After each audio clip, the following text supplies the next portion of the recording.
One of the biggest questions I'm asked is about color, especially when people can't find the exact yarns that I'm using. So I wanted this video to be about more than just how I choose the colors. I want it to be about how you can choose your own colors using the yarns you actually have access to wherever you live. Hey gang, Jane here, and with the Snow Lily blanket series getting started, it felt right to begin where this project really comes to life, with color. Before we can talk about pieces and layouts and joins and borders, the best place is to start how I approach color choice.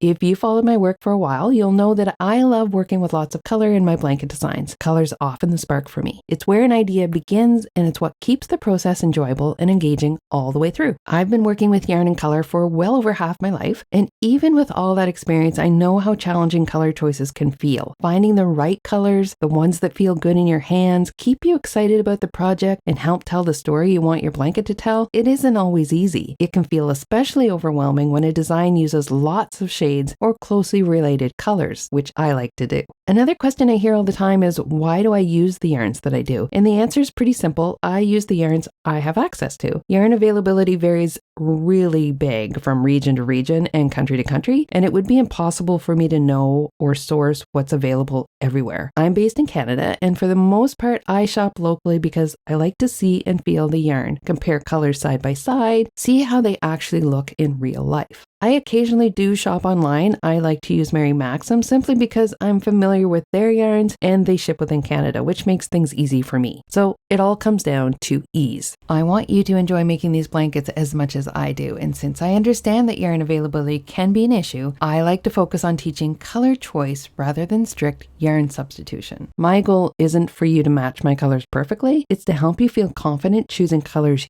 you can find.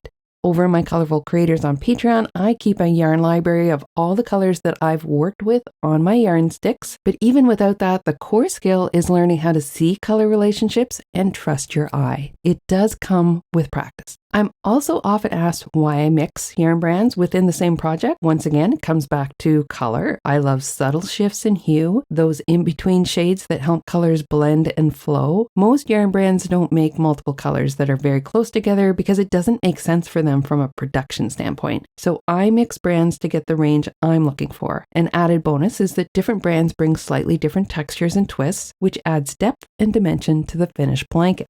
Years ago, I spent a lot of time scrap quilting, and one of the things I loved the most was how different fabrics, even in similar colors, added richness through texture. That mindset has stayed with me in my crochet work. Everything I use is labeled worsted weight, but they're not all identical, and that's okay. Those small differences are part of what give a blanket its character. For the Snow Lily winter version, I'm working with a total of 11 colors. That includes a neutral join color, so there are about 10 contrast colors at play here. This design can absolutely be worked with fewer colors. I have a second colorway that I did with this blanket in the actual pattern, and that's the purple version. It uses less colors. So in that one, I still use this winter white for the floral element, and I use an off-white for the join. And then I use 7 additional colors, so there's kind of 8 contrast colors instead of 10 here, because the off-white is also used in the squares themselves. Choosing colors is at its core about what feels good to you. If you don't enjoy the colors you're working with, you probably won't enjoy making the blanket. And this is a big project, so you're going to spend a lot of time with it. So the colors should make you happy.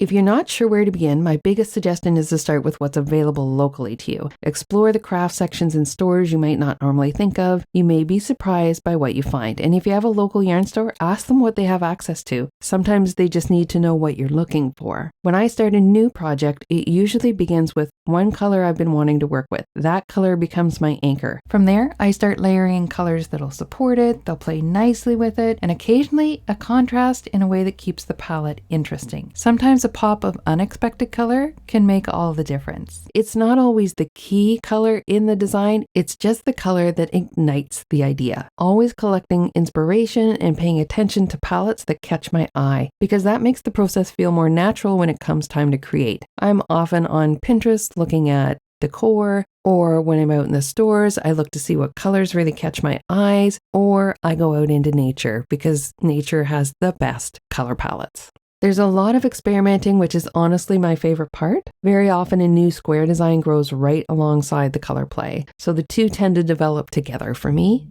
Over time, I've also built a yarn organization system that really supports this process. I use yarn sticks, sample squares, and a yarn binder. The yarn sticks give me a quick overview of the colors I've worked with before, so I can carry them with me when I go shopping. The sample squares show me how those colors actually behave once they're stitched up, because yarn can look very different worked up than it does when it's in the actual ball. Even though I mostly work with worsted weight yarns, they don't all behave the same, and that's something to keep in mind when you're mixing the brands.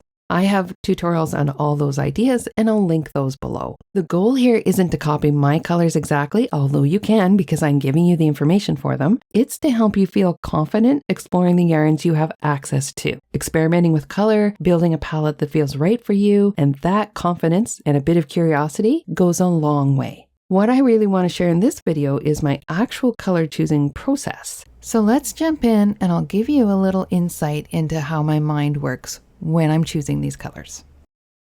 So how did this all begin? Well, I just finished my Coastal Calm blanket and I was really still loving those blues that were in there, but I wanted to take it more into a winter color. So I wanted to get rid of the brown and I wanted to get rid of the brighter greens. So I brought in a few more blues and I thought, am I going to lean it towards some of the bluey greens or am I going to lean it towards more of the bluey purples? What I was going for is that look of the winter snow. When the light hits it, there's more than just blues in there. They kind of veer to either side, the purples or the greens. So I decided on the greens, but I wanted to keep them more in the blue range. So that's what I started with. And every time I start a new color palette, I tend to create a new square to go with it. It just kind of goes hand in hand for me. That's where the snow lily came from. And I ended up with an octagon shape, basically. In order to make it into a blanket, I would also need a square and a triangle, which I have in the Mandala Breeze, the same idea, but I wanted something new again. So I wanted something simple for the square and I wanted to keep the floral elements. So the snowdrop came out of that really simple little square. And I also love making these simple little square ideas because they're great for scraps and they make up their own really nice blankets. And then I needed a triangle, but I actually decided I didn't want the floral. I wanted something more geometric. So that made it simpler and we ended up with the snow drift, keeping with the theme, snow lily, snowdrop, snow drift.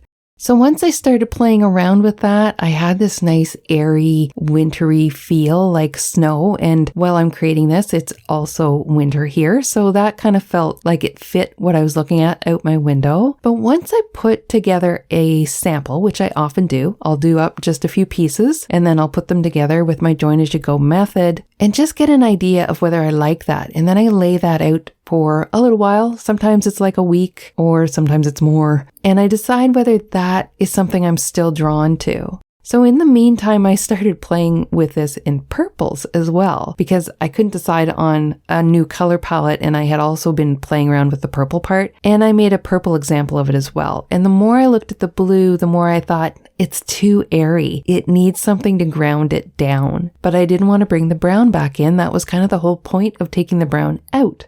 So instead, I had this green, this forest green, and what I added in was this olive drab color. It's a deeper, so you're actually going into an earthy green here. And then I also added in another sage, which was really close to the one beside it here, but just a little lighter. Because you know me, I just keep adding in colors. What I love to do with my blankets is to make them look like these mosaic tile patterns. So the more colors, the better for me. So you can do all of these blankets in a lot less colors if that's what you prefer. But I wanted to try adding these ones in and I was much happier with it. So then I made up a few samples of that. I did question it. Is the olive green just a little too dark? But I thought, no, it needed that to ground it a bit. And that was more of the look that I was going for. Not that there was anything wrong with the airy color, but I decided I needed a little more grounded color in there. So what I ended up with is I went from this really airy color, which I kept this as one of my squares to use, and I added in this earthier color. So now you have these two extremes that are going to go together, but all the other squares will pull them together with all the colors. Still questioning it. I still wondered if I was going too far extreme with this olive, but I thought I wasn't happy with this airy color. I needed something more. So you got to trust your gut. Sometimes you think, I don't know if this is going to look good. If your gut is saying do it, then do it. Give it a shot. I mean, once all the colors are together, it almost always looks gorgeous, and it always looks beautiful to somebody, I'll tell you that. So now that I've shared how I chose my colors, let me leave you with a few simple points to keep in mind as you build your own palette. First, start with a color you truly want to work with, one that excites you and makes you want to pick up your hook. Next, choose a contrast you enjoy alongside it. This might come from a palette you already love or simply two colors that feel good together to you. Once you have those, you can start building from there. Then you want to find a neutral that you like and works with the colors. Perhaps it's a white or maybe it's an off-white or beige. You're going to use this for your floral element, and from there you can decide if you want to use the same neutral for your join or if you'd prefer to use one of your contrast colors instead, like I did in the patchwork blanket. After that, begin exploring colors that sit close to those shades. You might add another soft neutral too, maybe a light gray or a warm beige, and see how everything plays together. Let it sit and look at it over a couple of days at least.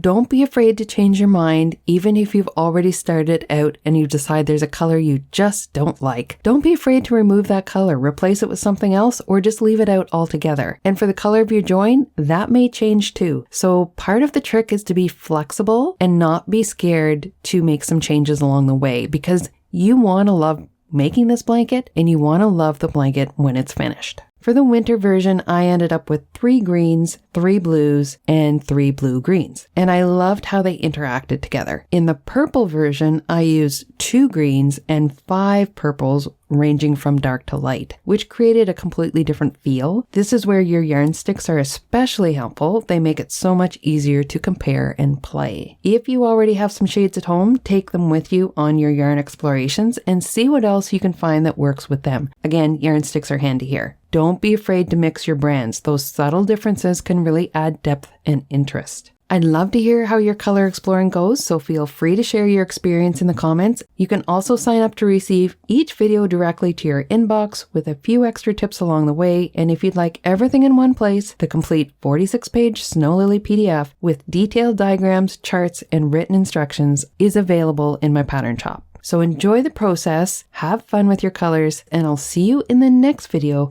as we continue on with the Snow Lily blanket.